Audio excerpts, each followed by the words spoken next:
Pero dahil sa ano? Dahil sa nakita niya yung invisible God, hindi nakikita ng ibang tao, ay dinanas niya yung katakot-takot na hirap na pakikipagtawaran sa hari ng Egyptio upang sila ay bigyan ng ng kalayaan na sila ay makaalis.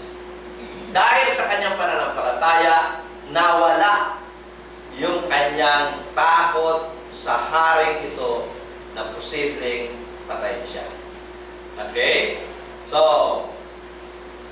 naandun po si Moses na ano susundin ko? Ang Diyos o ang hari ng lupang ito? Di ba?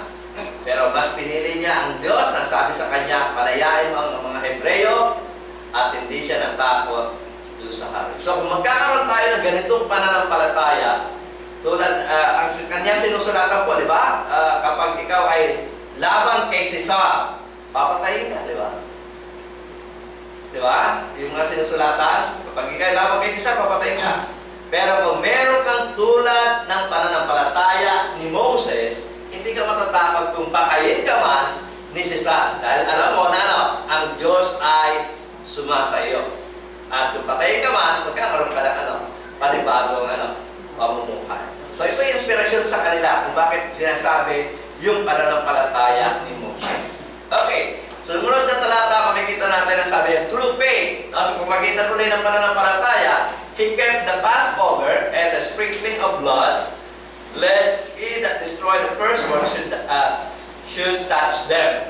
Okay, so makikita natin, muli ipinapresenta yung pananampalataya ni Moses, at doon sa kanyang pananampalataya ay in-establish niya yung Passover. Ano po ibig sabihin ng Passover? At mayroong mga tinatawag na sprinkling of blood. At ano ang kinalaman nito sa atin, doon sa New Testament people? Tignan po natin, sabi po doon sa Exodus chapter 12, verse 21 to 24. At ang ating babasahin naman po ay Tagalog, at ito ay mula sa ang Biblia. Ang sabi po ng banal na kasulatan sa 21, na magkagayon pinatawag ni Moses ang lahat ng mga matanda sa Israel, at sinabi sa kanila, kayo'y lumabas at kumuha kayo ng mga korderong ayon sa inyong sambahayan, at magpatay kayo ng mga kordero ng Paskwa.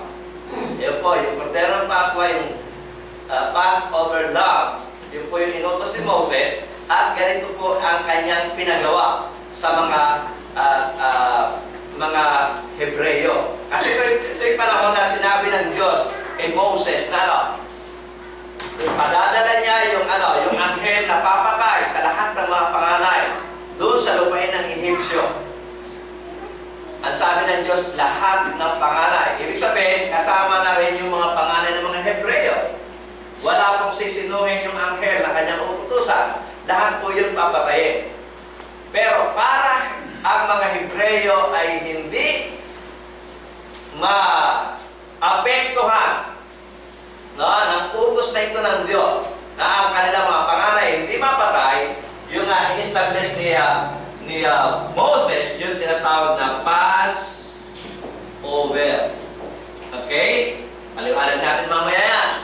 Basahin na lang natin itong verse 22. At kayo'y kukuha ng isang bigkis na hisopo, at inyong babasain sa dugo na nasa palanggana, at inyong papahira ng dugo na nasa palanggana ang itaas ng pinto at ang dalawang haligi ng pinto, at sino mang sa inyo ay huwag lalabas sa pinto ng kanyang bahay hanggang sa kinaumagahan. So, ang sinabi ni Moses, pumatay kayo ng lamb, at syempre kukunin nyo yung dugo, at yung dugo ay ipapahid nyo sa, medyo hinabaan lang yung pagsasalita dyan, ipapahid nyo sa hamba ng inyong pintuan.